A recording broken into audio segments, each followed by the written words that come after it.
Hey guys, and welcome back to another episode of EverQuest 2. On the last episode, I took you through the archetype of fighters, and I explained each and every class within those. On this one, we're going to be concentrating on Priest. Now, if you're going to be a Priest, you're going to be doing a lot of healing, but there's other things you can do as well. So let's go ahead and read the description. If you enjoy being invaluable to your allies who require your support to achieve daring feats, you may want to consider the Priest archetype. In a group, a priest uses a variety of healing spells to sustain the livelihood of their friends. They also augment group powers through substantial or mitigation increase. If a group member should fall to one of these many perils of Norath, the priest can return his or her ally to life. While a priest will never harness the offensive power of a mage or a scout, they will brandish enough offensive prowess to defeat opponents one-on-one. So what it referred to there in several ways is the rezzing effect that a lot of these classes will have, which is the ability to revive a fallen character, restore some of his lost experience. You don't really lose experience in this one, you just get experience debt, which means any experience that you would have gotten off of a kill goes towards paying off that debt before you acquire any more experience. So you won't lose a level like you could in EverQuest 1, but you won't gain a level until you pay off that debt. And also camping out and coming back a few hours later, I think it's like every 10 minutes you're off, you pay off like 0.1% of the experience debt. So if you die a whole bunch of times on a raid and you come back the next day, all that debt should be gone and you're ready to fight again. So that's something you can keep in mind as well. But the priest can help with that, so you don't have to keep doing that. They also get quite a bit of buffs, which is what they're talking about, the mitigation increase. They don't do a whole lot of damage. Their spells, they do have a few damage spells, but for the most part, their power would be better spent healing their group members than anything else. They do get quite a few buffs, though. So let's go ahead and start with the top, with Templar. I do believe Templar is the purest of healers that you can possibly get. They're the best out there. That if you want the best healer to solely do group healing and buffs and stuff like that, I would go towards Templar, but each one has their own different uniqueness to each one, each class. And in a raid, it's kind of nice to have at least one of every class, because there's buffs that won't stack. If you have one Templar and another Templar, the highest Templar's buffs will cancel out the lowest one. Whereas if you have a Templar, a Warden, and a Mystic, several of their buffs will stack with each other, will be able to be used at the same time, which is kind of nice to have. So, you know, keep that in mind, that every class can still go on a raid. There's no one better than the other. But as far as healing goes, I do believe Templars are the best. So let's go ahead and read their description. Templars use divine power to mend and wound, cure the suffering of the afflicted. They can enhance the fortitude of their allies while making their opponents more vulnerable to attack. Templars can pacify foes, nullifying their normal combat attacks for a short time, and then it says wisdom for their primary stat, which I agree with. So when it says pacify foes, they get a spell that allows them later on to basically lull the enemies into a false sense of security. So if you go into a room and there's 3 creatures in there and they're all linked together, so basically by linked I mean if you walk into the room and you pull one of those creatures, the other 2 will come with them. No matter how close you were to that other creature, no matter how skilled you are at pulling, because they are linked, when one gets pulled, the others come with them. You can use this spell that you have, which is Pacify, to pacify the other 2, to lull them into a sense of security, so that when you pull one, the other 2 won't come with them. So you can see how that would come in handy in very dangerous zones, very high-level zones, where you might have a hard time fighting multiple creatures at the same time, or just zones where you want to be extra cautious, and you may be fighting them with just a couple people in your group, you don't have a full group, and so you can use a spell like that.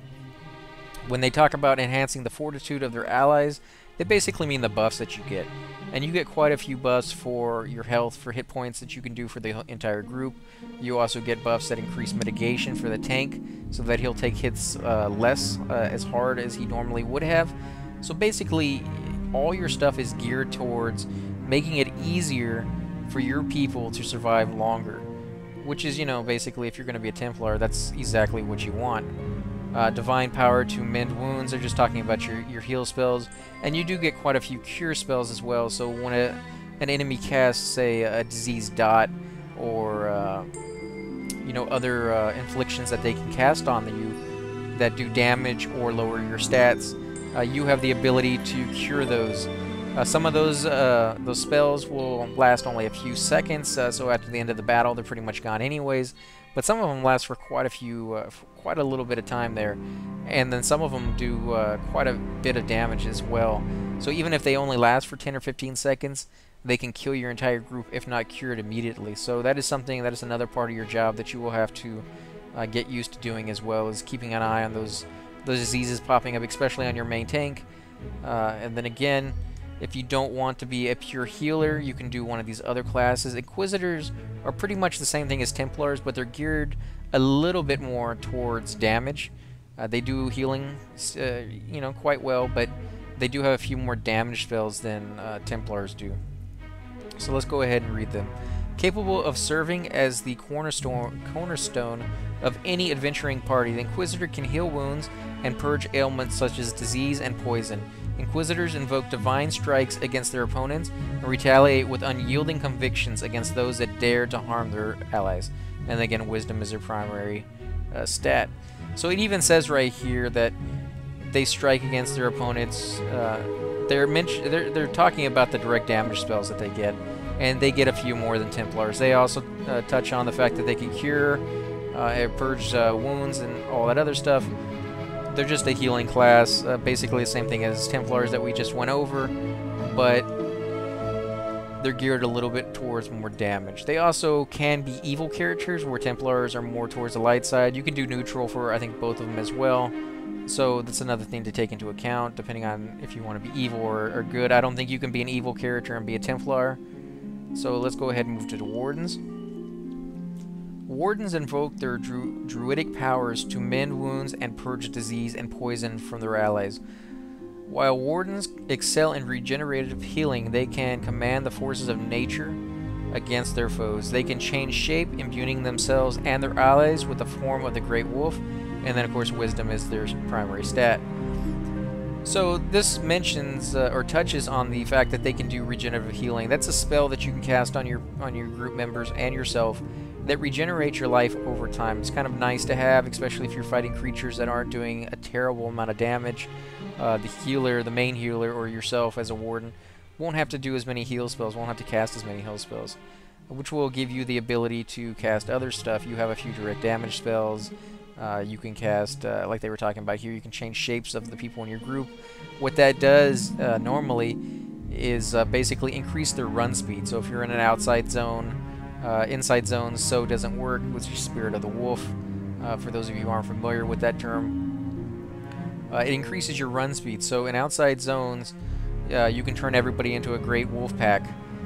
You can also go into your options individually and turn those illusions off. So if somebody in your group turns you into a wolf, but you want to see your own character, you can turn those off. Not a big deal. Wardens also get the ability to turn themselves into a giant tree that roots them into place. They can no longer move around, but it increases the regeneration ability of both their power and their health. I think more on their health than anything else. So if you get in a sticky situation in a place that people are pulling to, you can cast that. It comes in very handy. Also, the ability to teleport is another nice little feature that Wardens get. They keep increasing the amount of ways that you can easily get around the game, so that you don't have to run around as much as you did when it first came out. So it's not as vital of a skill to have or a talent to have, but it does come in very handy for those of you who like having the ability to just open up a portal and teleport. And the cool thing about this one is they don't have to be in your group, and you don't have to teleport with them. You simply click on the spell, it opens up a portal in front of you, and anybody who clicks on it can be teleported to the zone. And it will tell you above the portal what the zone is, like Thundering Steps or the Plane of Knowledge. So anybody running by who's not even, you don't even know, can see that that portal is open. It may stay open for 3 or 4 minutes, and anybody who sees that can simply click on it and be teleported to the Plane of Knowledge or Thundering Steps or wherever else you open up your portal to. So that's very nice right there. These Chandlers are a new class. I don't know anything about them. They're part of the Tears of Ashen's expansion. I haven't purchased that just yet. I haven't played in about a year. So there's a few new things that they've added to the game. We're going to go ahead and read the description of it, but I won't be able to tell you a whole lot about it until I go ahead and upgrade and play the expansion. And I'll be starting a new character with this class when I do that, and I'll take you through step by step and show you the different changes they made with that as well. So if you're interested in that, look forward to those videos. Post down below that you are looking forward to that, and I'll do it sooner for you guys. So they engage in a delicate balancing act with nature, both embracing it and consuming it utterly to protect their allies and destroy their enemies. Chandlers hold a delicate balance with true spirit, carefully maintaining the equilibrium with Norath to stave off corruption of the tree spirit, or the true spirit. The Chandlers use the construction of hold the essence of creatures, as well as redirecting and reducing damage that would be done to their companions. They focus on mobility, using their powerful bows as a tool for both destruction and restoration, and they need wisdom as their primary stat. So it kind of sounds like they are a cross between Wardens and Furies, and then the bow kind of sounds like maybe a little bit of Ranger in there. So it'll be an interesting class to see. Let's go ahead and go with Furies. Furies embody the primal focus of nature. The Fury is equally capable of both defense and destruction. In addition to regenerative healing, Furies can enhance the physical attributes and mystical might of their allies, making the attacks of their party members even more formidable. And then, of course, wisdom is a primary stat. So Furies, in my opinion, from what I've seen, they do far more damage than Wardens, but they don't do quite as good of a job as healing as Wardens can do. Again, it's that subtle variation, you know, like Templars and Inquisitors. More damage with Inquisitors and Templars, but Templars heal better. So you can still pick the class you want and then basically tailor it the way you want. And then you can even tailor it even further later on in the game when you start picking what AA points you are, the alternative and advancement points that you get. So again, you don't have to be completely sure about what class you want to play. You just kind of pick the one that sounds like it would best suit you. Play it for a little while, see if you like it, and if you want to change it just slightly, you can pick a different class. It's very easy to do that. Let's go ahead and try out Mystics. Mystics is a shaman of spiritual preservation and enlightenment. Mystics are known for their powerful warding spells that protect allies from harm. The Mystic can enhance the party's attributes and provide magical protection in combat while inflicting debilitating weakness upon their enemy. And again, wisdom is their primary stat. Now, Mystics are very nice. They get a lot of buffs that you can put on the group. They also get wards, which basically shield an opponent, or shield one of your allies from an opponent. It's damage. So later on, oh, I'm gonna lose connection here. That sucks. So I'll go ahead and restart the video when I get my connection back. Sorry about that, guys. I guess it booted me out because I hadn't done anything in a while. I've been sitting here describing this stuff to you. But Mystics are very nice. They have the ward ability. So the enemy will hit you for a certain amount of damage, and the ward will absorb all of that damage to a certain point. At later levels, they get a very high ward, which is very nice for pulls. Say if you're going to go into an enemy's area, and you know there's a name guy in there who casts maybe like a death touch or a very strong attack right off the bat. It's kind of nice to throw the ward on the main tank before he goes and pulls. It's also kind of nice if you know it's going to be a long pull. You throw that ward on there so that on the way back, where the healer cannot heal him because he's out of range, he's not going to die because the ward will absorb that damage while he's pulling. So it's a very useful spell in raids, very useful spell in groups, and, you know, just soloing if you want to use it on yourself. They're also very good at buffs, an amazing amount of buffs for Mystics. They're basically shamans. They get healing spells as well. They get a lot of cure spells.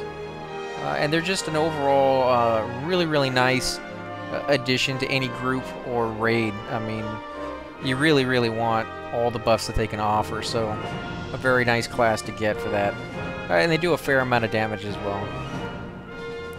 The Defiler is a shaman of corruption and spiritual enslavement. A powerful ally, Defilers are able to mend wounds and remove ailments from the afflicted.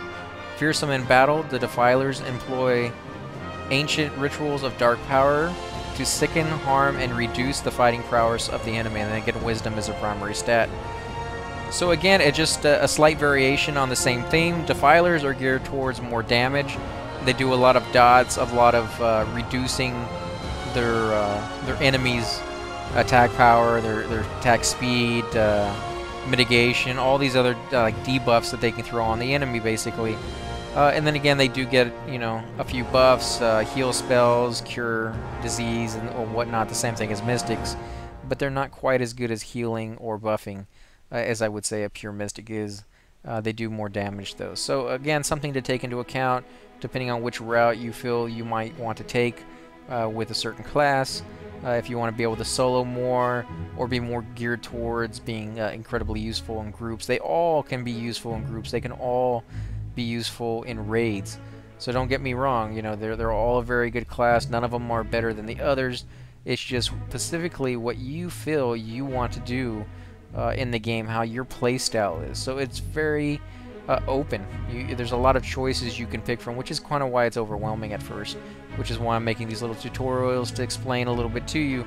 And I hope you feel these are useful. If you like these videos, please hit the like button, subscribe, leave a comment below, or hit me up in game. I'm always happy to group with you guys. We can go off and explore, make a video together. So again guys, on the next video I'm going to be going over Mage, and then on the last one will be Scout, before we get into all the races that we can pick from.